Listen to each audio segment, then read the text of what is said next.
All right.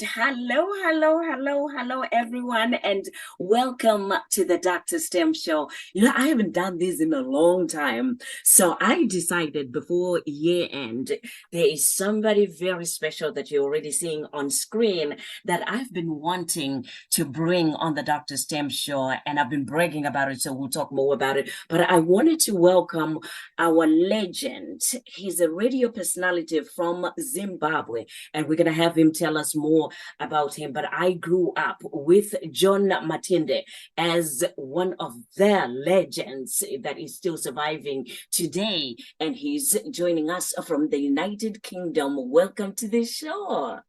Thank you, Dr. Stem. Thank you. You're most kind and very generous with your accolades as well. I'm no legend. I'm just me. and that would have been you. But let me tell you, I'm very excited, and thank you again for allowing me to have this candid conversation with you. Because one of the the reasons why I wanted to talk to you is because I'm being honest, because then we grew up hearing John Matinde on the radio, and when you hear John Matinde, you're like all ears, and you know that it's one of the best ones that's being on radio. So we never got to see you in person. That by the time that I started working for Flow Time Radio, which you and I worked together, an internet radio station for a while, and I saw your picture, I'm like, that's John, because I didn't know what you look like. Oh dear. Yeah, I'm like, that's John, and everybody's like, yeah, that's John.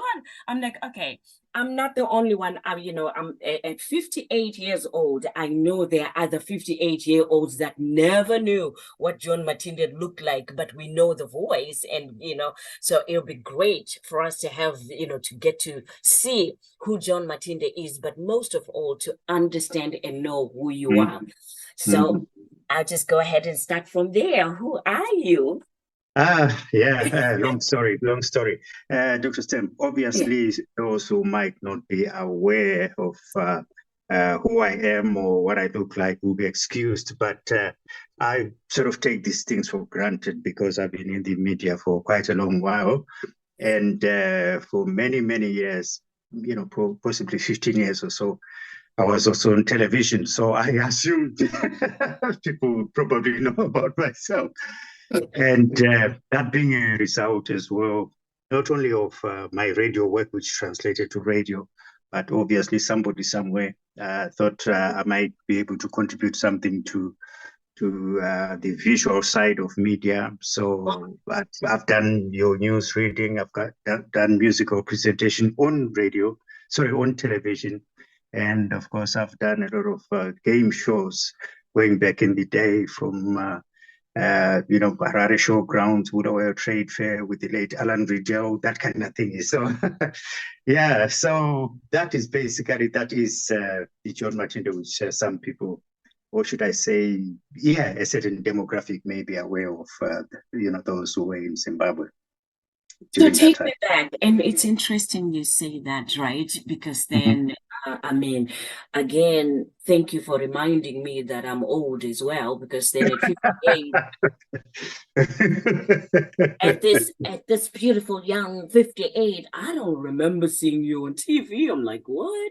You were on TV? So you're right. It's probably because I don't remember all. So let's rewind and get back, so that maybe that might trigger my mind coming from there. Where were you born? And to start off from exactly where you started from, because then in Zimbabwe, you know how we start conversations, unobvepi, unonzani, that's how we do it, right? Well, you know what? I think the best phrase that might describe myself is mixed heritage of some sort here and there, and also quite a bit of tribes mixed in my DNA. There's a bit of Swazi, there's a bit of Shona, there's a bit of possibly Mosa, and God knows what else. Now, I was born many, many years ago in a place called, it used to be called Essex Vale, which is now Esigodini, which is like possibly 50 kilometers outside Bulawayo. My dad was an educationist, teacher, whatever there. And, that's where I was born alongside my elder sibling who's in Australia now. And from that location, Eskodini, my dad then got transferred to Bulawayo. So I spent quite a bit of my time in Bulawayo, shall we say, up to the age of 10 or before then. And then from there, my dad transferred to Mashonaland. But for my sins, I only joined you for a year and a half before I went back to the place where I'd been born. It was a secondary school now in Zimbabwe. And that's where I did my secondary. And while at Zimbabwe, my colleagues and a lot of other students, my friends really, we decided, well, it would have been great. I think this was because of influence from our lecturers and everything. It would be great to go to the UK and study in the UK. There was quite a lot of influence there. One of my teachers, I think he was a metalwork teacher, Mr. Kemp, as I recall, he always used to speak glowingly of Scotland and stuff. So to cut a long story short, I was supposed to, straight after secondary, join my colleagues, come to the UK. Okay. But one thing led to the other. My love of radio, music, whatever, saw me do a bit of, what do you call this now, a hotel management course at Miko's Hotel, straight after my O's. While I was awaiting paperwork to come through the United Kingdom, a friend decided, John, why don't you answer this late advert? It was an expired advert with ZBC. I said, well, listen, what's the point? I mean, let's finish this course and then, possibly by then my paperwork will be okay for UK and I go and join the others. Yeah. To cut a long story short, he encouraged me to do it. I went to ZBC, Mbare, Dominic Mandisha, went through an audition with him, and he literally hired me on the spot.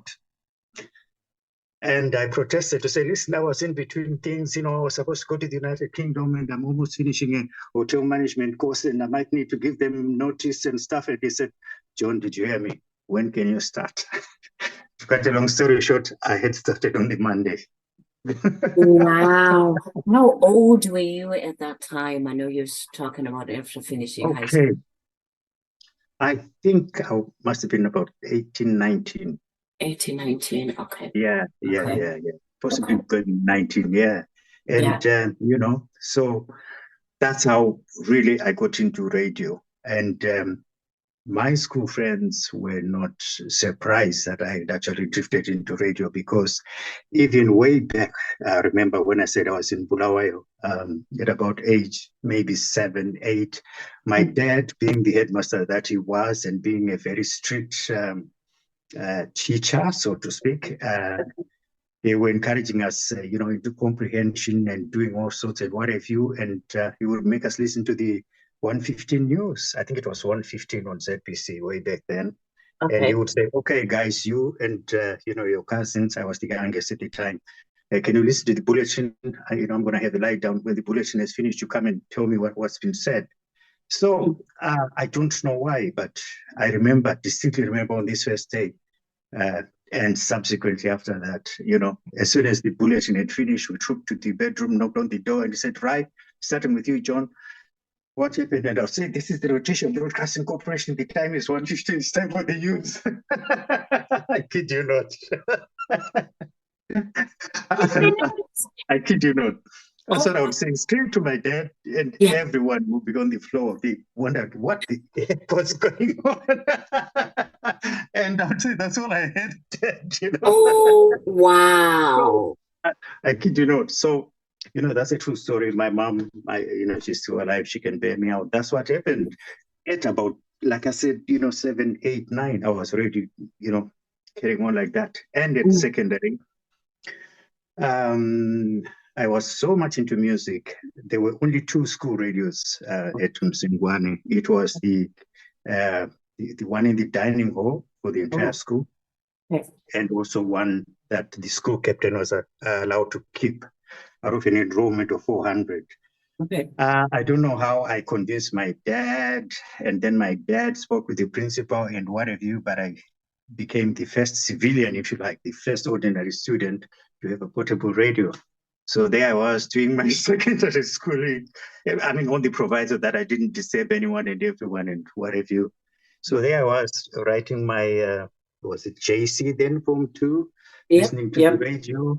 O levels, busy writing to the radio. I mean, listening to the radio, and I still came out with flying colors. So it never did me any harm. Oh wow. So what do you attribute to all these connections of you starting at a young age, dad asking you to, relay the news to him, and then you ending up, instead of going at the time that you wanted to go at ZBC, you get offered a job like right away, and where this friend comes from and says, why don't you try this here? What are the odds of that happening? How have you connected that? Honestly, Dr. Stem, this is what you call serendipity. Just being at the right place at the right time is what I can say. Because I wasn't to know I was going to take a short 15-year detour before coming to the UK. But I enjoyed myself so much with radio. Such that, I don't know, my life is full of coincidences. And what I've always believed in is that when you've got a vision or when you've got a passion, you should always follow it through. Never say never, even though you don't know how you're going to attain whatever it is that you want to attain. Just act as if you are on the right path and you are working towards whatever, whether you want to be a top-notch footballer or a racing driver or whatever, or a tennis player. Just believe in yourself, keep pushing in that direction, because I'll tell you, there have been some strange coincidences, and some of them will come out in a publication we've just done for the Township Boys. I'll take you very quickly through one. Okay. And for my sins, they thought I was a bit of a bright student in my primary.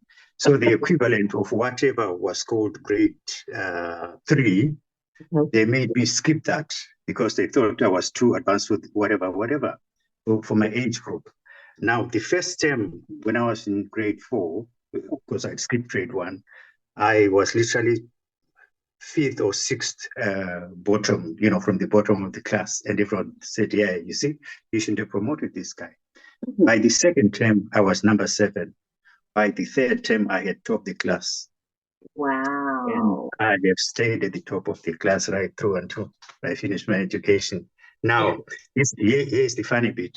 When I joined ZBC, it was called RBC then, hence I said Rhodesia Broadcasting Corporation. Yes. After the first year, even though it was the preserve of, I think it was like those who'd been at the corporation 3 years or 4 years before they could be assigned the breakfast show, I was assigned the breakfast show in the first year. They said it was that good. I said, oh, okay. And then straight after, they said, you are in charge of recruiting. The news stream I think they wanted like 15 announcers, they used to call them.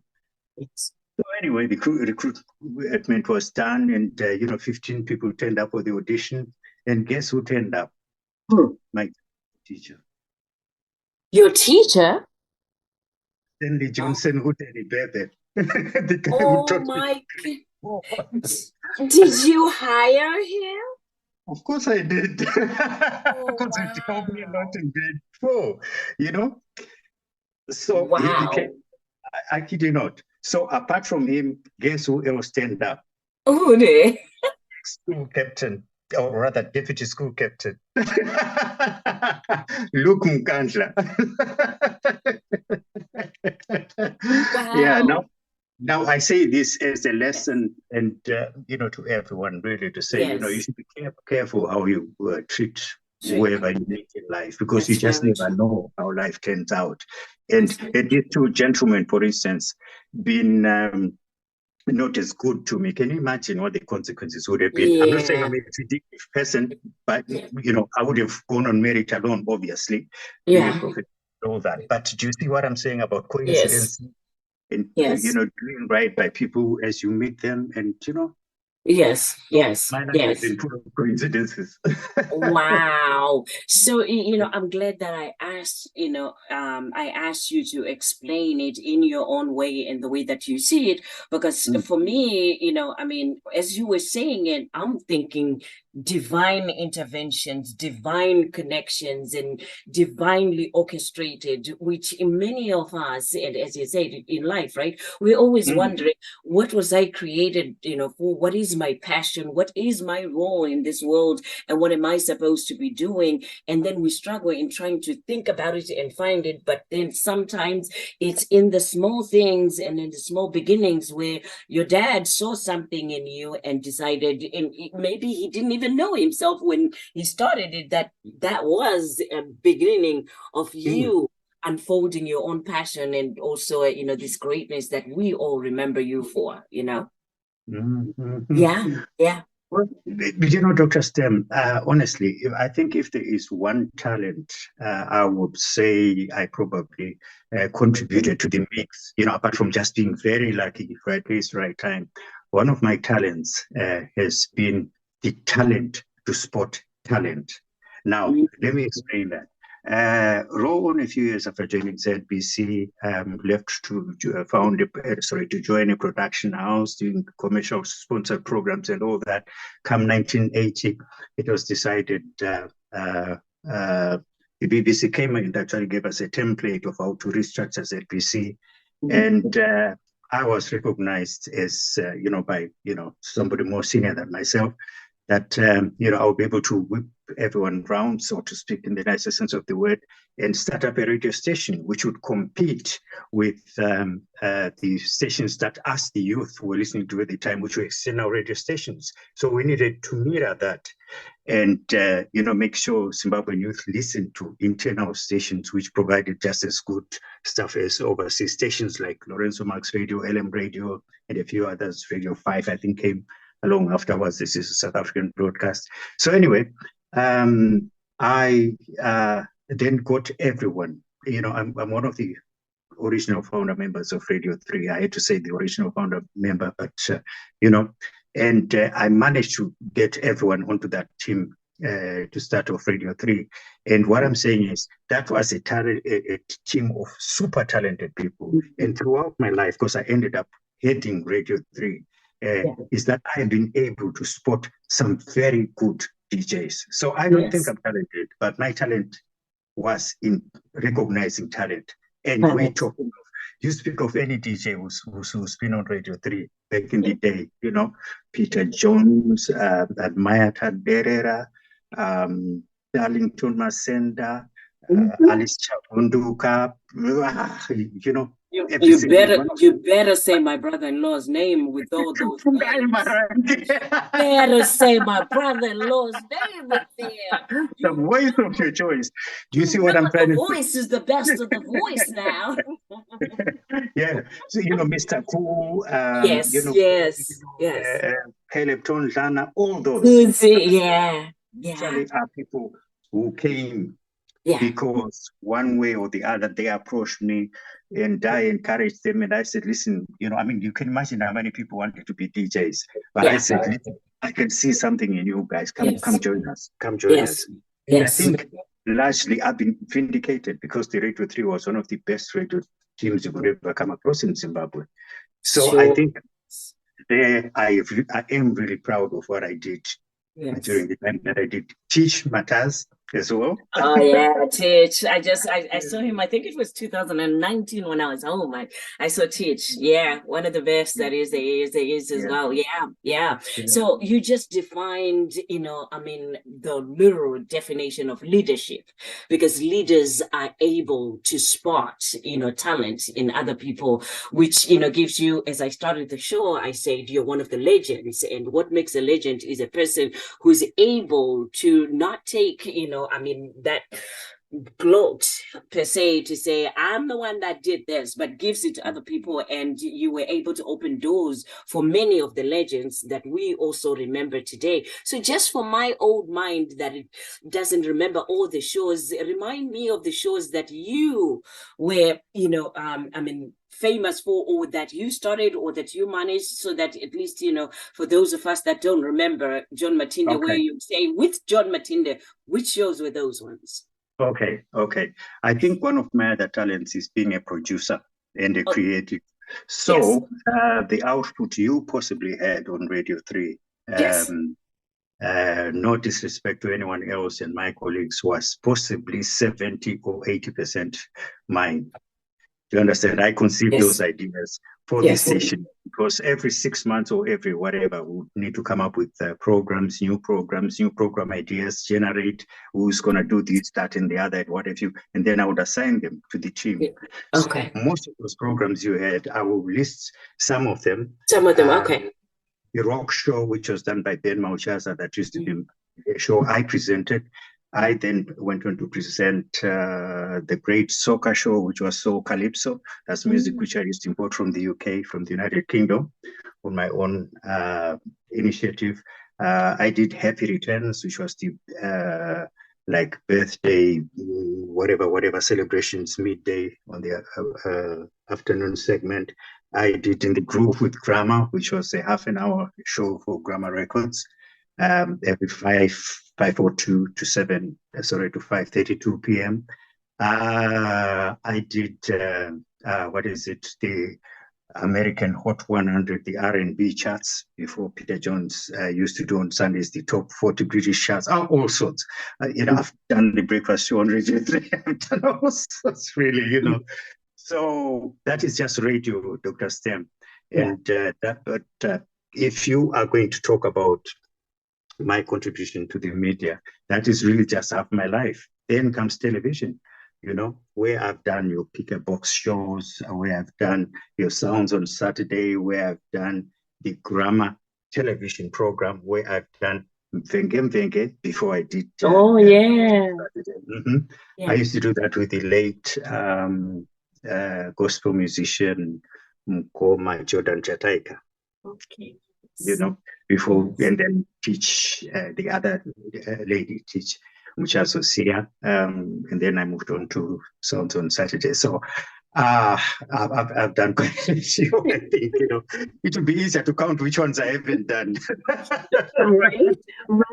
So talking about that, right? If today we're heading, let's say Radio 3 was still there in today as it is now, what kind of shows would you think that would be helpful now, especially, with all the changes that are happening in the country and everything? So there's more inspiration. So what I liked about radio is you always found the inspiration, the encouragement, those letters that you guys used to have to read on the radio, and people calling in, were really helpful, whether you guys understood it or not, but they were helpful to us when we were listening. It's almost like you had an extended family that was also helping you make life decisions, right?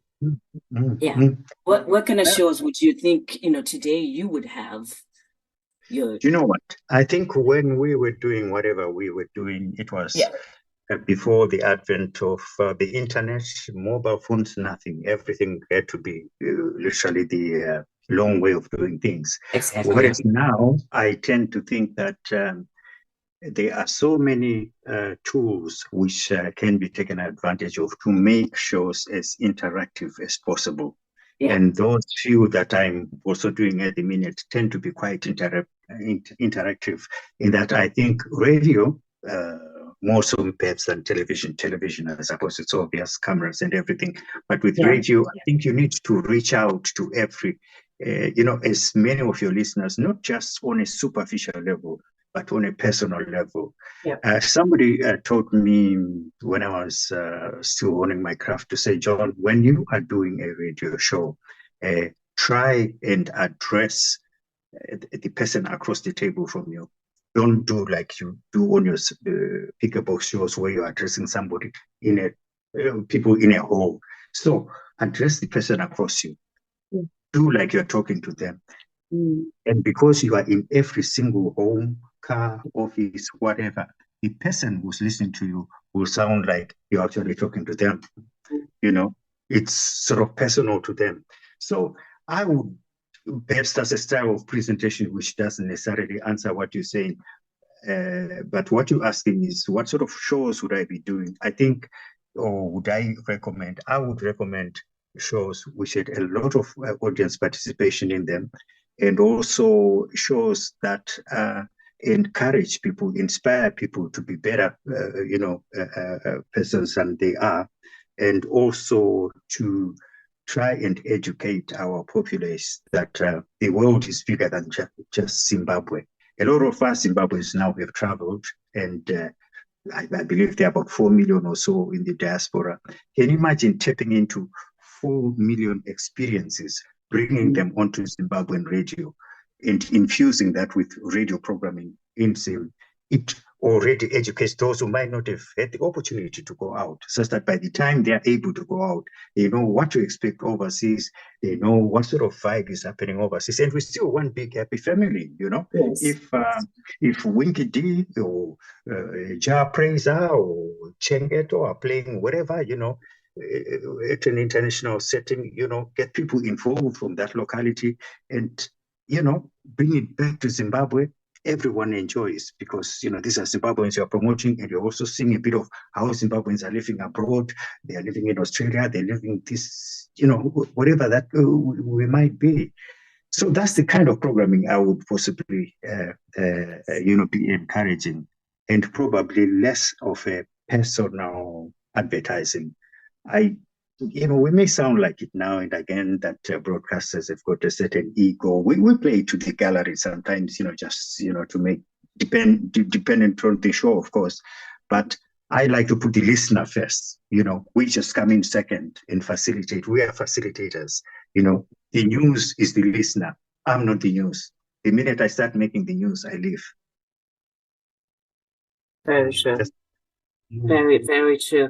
Well, just in case, people are also not aware of, like myself, of who you are. I'm going to ask you a question where I say, what's the one thing that many people don't know about you that is a personal thing about who John Matinde is that you are free or comfortable sharing with us? Is the question what they don't know about me? Yeah. Okay. I know more about cars than I know about music. Really? Oh yeah. That's from do you actually fix them, or you like driving different cars? You actually fix cars? I fix all my cars. I service all my cars. Really? And I mess around with cars. That I think, okay, I keep saying music was my first love and it will be my last and all that. But I think that kind of happened pretty much same time as cars. I got that from my dad. So one of my biggest passions, I drive people mad around here because I park my cars all over the place and stuff. It's not so much. No, don't get me wrong. I like the workings of the internal combustion engine. Not that I want to spend, if I had it, 100,000 or whatever on good cars or whatever. Of course, if I want one had that, yeah. Privilege to do that now and again, which I've done, and I'm thankful. But it's more working on cars, understanding cars. I understand cars more than I understand people. Yes. Oh, wow. That's really, thank you for that. Thank you for that. Because then, you know what, we hear radio personalities behind, the mic, but then many a time we never, back in the days, that is back in the days. Today, as you know, many radio personalities are live, going live on video whilst they're playing on radio, but then they're also on video. So we get to see them and also know who they are. Whereas, back in the days, we didn't know if you didn't go on television, but now we know. And I'm wondering how many other people, because I know I'm not the only old one with an old mind that didn't remember a lot about the TV. I didn't remember you being on TV. So now it's like, oh, okay. Yeah, well, Yeah. Is there any advice that you might want to share with those that are in radio today that maybe, is a difference that you're seeing between being successful in the time that you were very successful and being successful as a radio personality today? Any advice that you would you would give to anyone who's on radio? I think the first, the overriding thing about being on radio, for me anyway, my ethos has always been connect with people, be humble, be nice to everyone, and and also realize that the microphone, or indeed the camera in some instances, is one of the most powerful and potent weapons you could ever come across. Use it wisely. When you are behind the microphone and you are saying stuff or reading stuff, or just passing comments and stuff, do remember there are people who hang on to every single word you say, and so use it responsibly. But there is time for mirth and merriment, obviously, but also because it is a privilege which not too many people are given. Try and use that as well to better society, to better your listenership, to entertain. Its education, entertainment. I forgot what the other thing might be, but inform, educate, and entertain.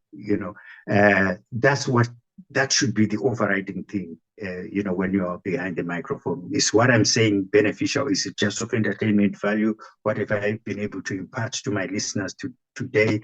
That kind of thing. Have I seen an item which I think would educate people on something, or inform them on something, which they might not have been aware of.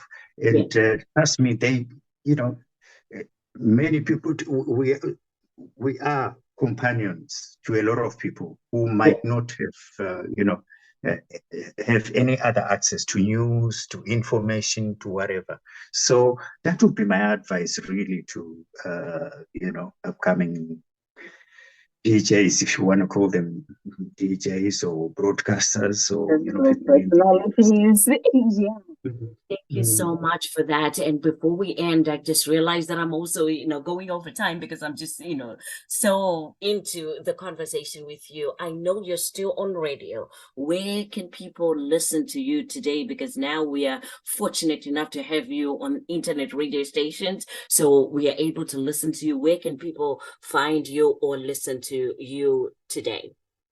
Okay, if they went on to Facebook, John on the Microphone, they will be able to find my show on there. John on the Microphone, it will take you to all sorts of shows that I do, or John _ microphone on X. They will, find so many shows. Incidentally, one of them is called Sounds on Saturday, which is the television program I used to do, but I've adapted it for radio. So, we have fun, all sorts of stuff there. So, John on the Microphone, and it will take you places. What a pleasant pleasure it's been talking to you. This is John Matinde for everybody. And, just for everybody to know, I know I'm a motivational speaker, I'm a mental health professional, but guess what? My spare time, I love being on radio. So I was really honored to see him on a team for the current radio station that I work with right now. Many of you know that I started off with Visions FM, and then now I'm working with flowtimeradio.com, where I still play the same show. It's called Let's Praise Him, which is a gospel show. And I'm doing exactly what I do in my day job. That is to inspire, empower, encourage people through music. So I love it. And as John said, right, it is an opportunity for us to reach out to those that might not have an opportunity to meet with us in person, or to have somebody else that can talk to them, and they can also share life, inspiration and encouragement. So I love doing that. And what an opportunity it was to work with you, at Flow Time Radio. And I know that, God willing, we'll continue to work together in some form, shape or form, somehow. So I want to thank you for this opportunity that you've given us and the whole world to be able to just, take a peek at who John Matinde is. So thank you again so much. For those of you that want to listen to my radio station, you can go to www.flowtimeradio.com. You can also find my programs on YouTube. It's DrStem, Be Encourage. Any word of parting? Well, DrStem, like you, I'm also on YouTube. Ha, ha, ha, ha. Turn on the microphone. No, thank you very much for having me on your channel. There is just so much that we can talk about DrStem, which would inspire a lot of people. But perhaps in the next show, then I can tell you about Bob Marley, I can tell you about Paul Simon, I can tell you about Jimmy Cliff, I can tell you about Ray Peary, I can tell you about Yuma Segeda, all those guys I've met. Oh my God, look at that, look at that. One last question before we end. Yeah. Would you hire me as one of your presenters if I were to apply for a job? Why not? Consider done. You already are a star. Since you know how to spot talent, I'm just wondering, do I have the talent? And you've heard my shows, and you. Thank you again. You take care. All right, Dr. Steph, thank you very much. Bye, everyone. All right. Bye.